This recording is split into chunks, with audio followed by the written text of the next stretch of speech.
Hey, everybody. So I'm on here because today we lost a giant, a freedom fighter, a Black revolutionary who I personally admire a great deal, who has now transitioned, and that is Assata Shakur, formerly known as Joanne Chesmard, born July 16th, 1947, and she died today, September 25th, 2025, in Havana, Cuba. All right. She's originally from New York. And in 1973, she went on trial and was convicted of being an accomplice to murder and has been accused of being the murderer of a New Jersey state trooper. Okay. As the story goes, she was in a car with other Black Panthers.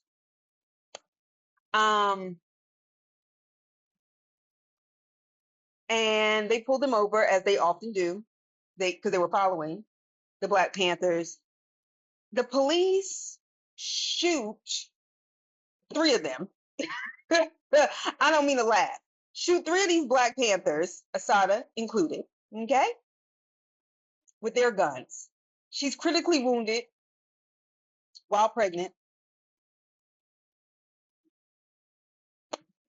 And they say while laying on her back shot, somehow she manages to pull the gun from another cop's holster and kill this other New Jersey state trooper in the process.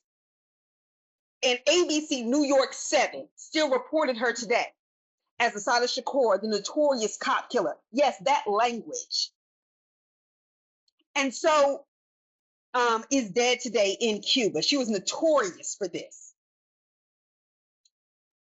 And before the media starts eulogizing her history the way Charlie Kirk's history should be eulogized, and not giving her the appropriate names for who she is, I'll do it. And I don't care who watches, who doesn't, what they think. I stand on this, stand in it. All right.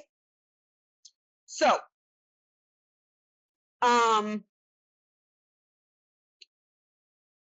Angela Davis writes, this is an excerpt from Angela Davis in the foreword of her autobiography. She says by then, and she's referring to the time that Assata Shakur is locked up. By then, every radical activist had learned to assume that our public meetings were subject to routine police and or FBI surveillance. Yet we were entirely unprepared for what seemed like a reenactment of the 1973 events for which Assata faced charges of murder. Assata, Zaid Shakur, and Sundiata Acoli had been stopped on the New Jersey Turnpike by state troopers who claimed that they had a faulty taillight. All of this is built on that. Y'all know this game. I've been pulled over for stuff like that. Oh no, for wrong signaling.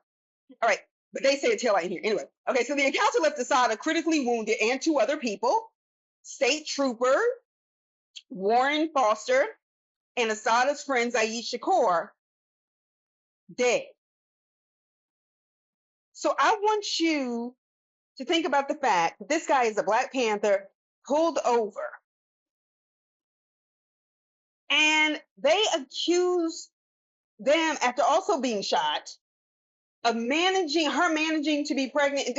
If you don't quit playing with me. And one of the things Assata Shakur asked in an open letter to the Pope John Paul II, is a question I think all of us should ask. Because some of you probably have never heard her name until today. Quote, why, I wonder, do I warrant such attention? This is Assata Shakur writing in the 1990s. What do I represent that is such a threat? We would all do well to seriously ponder this question. Assata Shakur was barely 5 foot.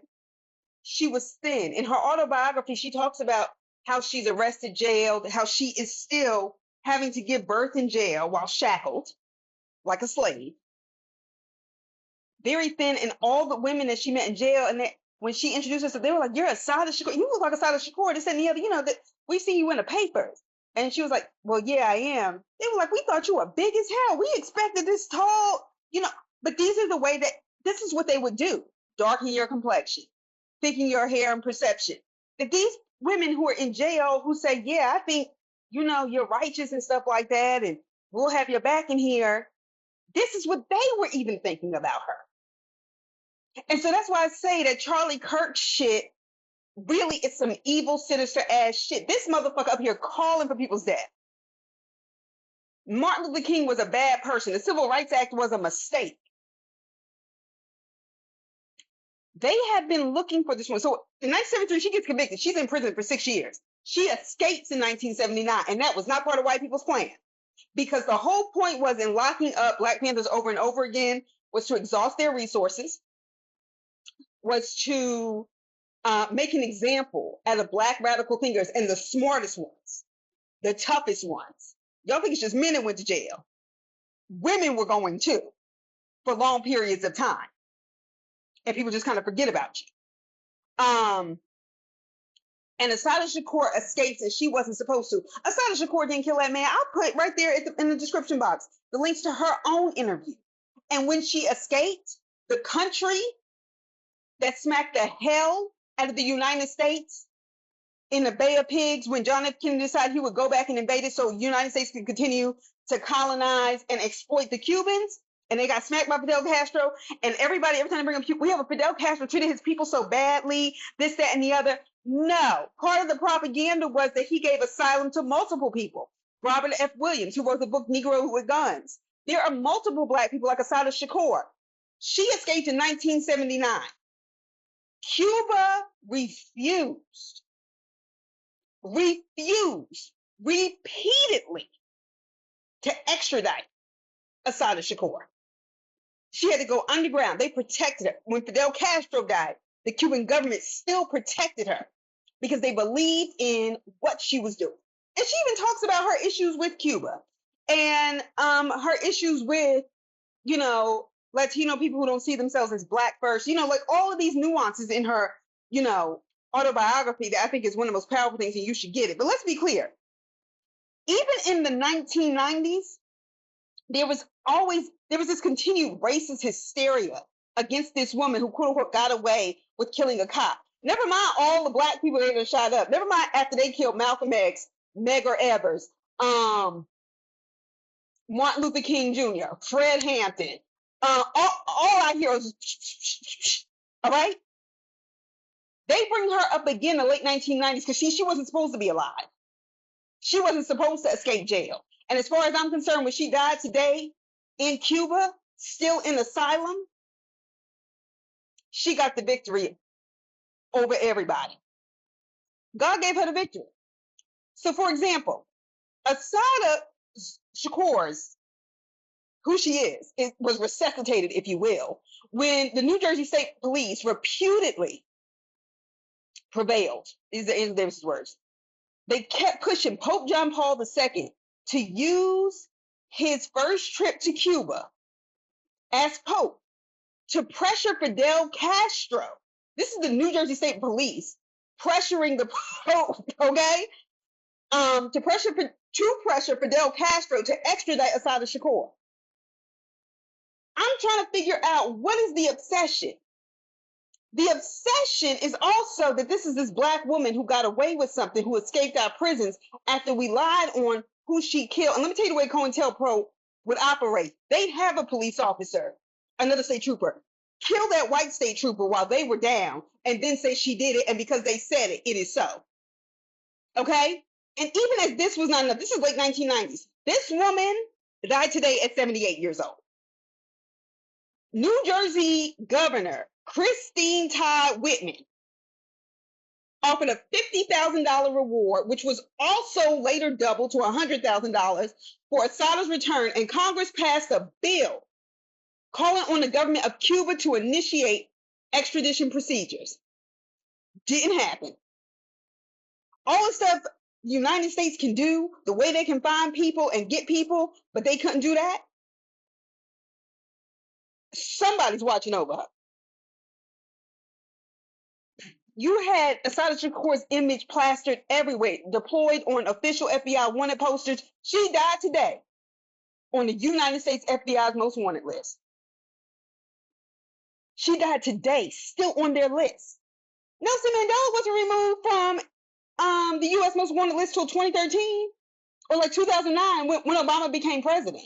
He had him removed. Nelson Mandela. They had plenty of time to fix that. They're not invested in our freedom. And Black militants were assumed to be enemies of America. And anytime Black people rise up and start trying to take their power back, the narrative changes, or they're angry, they should do it this way, that way, your oppressors can't tell you how to get free. If they knew how to make you free, you think they tell you anyway? That's not how oppression works. And then, only once again, oh, I'm not done. Talk about the New Jersey state government. August 14th, 2015, August 2015, Governor Chris Christie, you know, the one that got caught up in all that corruption shit? Okay, him, who wanted to be president and everything else, he also put out a $2 million, there was a $2 million bounty for her head in 2013 before by the U.S. government, okay? Yes, by the FBI. So New Jersey, however, was unable to, and Chris Christie decides he is going to get justice for this one white state trooper and starts offering rewards if we bring her head back, and Obama refused. He refused. He was the first president to go and visit Cuba. He lifted that embargo because he knows better. And that's what pisses me off about Barack Obama, because I know he knows better. The way he tap danced this, that, and the other, and then sometimes wouldn't, and you knew if you read his book how much he does know and understand about the race issue. He refused to carry it out. He did not ask for her extradition for that reason. Don't tell me he don't know. And I'm telling you, the autobiography of Assata Shakur, and then, you know, the news was saying, oh, she resurfaced in 1984. No, y'all found out where she was in 1984. And that's when, you know, we get her autobiography. And this is a book that is widely read across the world.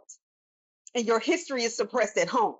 And I don't want her getting Charlie Kirk's eulogy that they should have been giving Charlie Kirk. And Charlie Kirk is getting her eulogized history placement, calling him a freedom fighter, civil rights activist. You don't get the fuck out of here with that bullshit. So if y'all don't know who Assata Shakur is, I'm gonna put the link for this interview she did some time ago with an American journalist, and I want y'all to watch this for yourself. And then I want to put the link of the autobiography of Assata Shakur, Trust and Believe. That book will have you like, oh my gosh, I can't believe what this Black woman went through in terms of fighting for liberation. So, you know, God bless her soul, God bless the dead. But I know she's transitioned. I know God kept it. It's impossible to believe anything else. It's impossible to believe anything else. You don't make it out of that. She didn't die by the gun. She didn't. And she also didn't do that, but she deserves to be protected. Her legacy to be protected. Now, I'm just one person with a small, you know, video channel, but I'm not going to let this moment pass. And I just think we should take ourselves and our history far more seriously, and seriously enough to investigate it. All right. See you.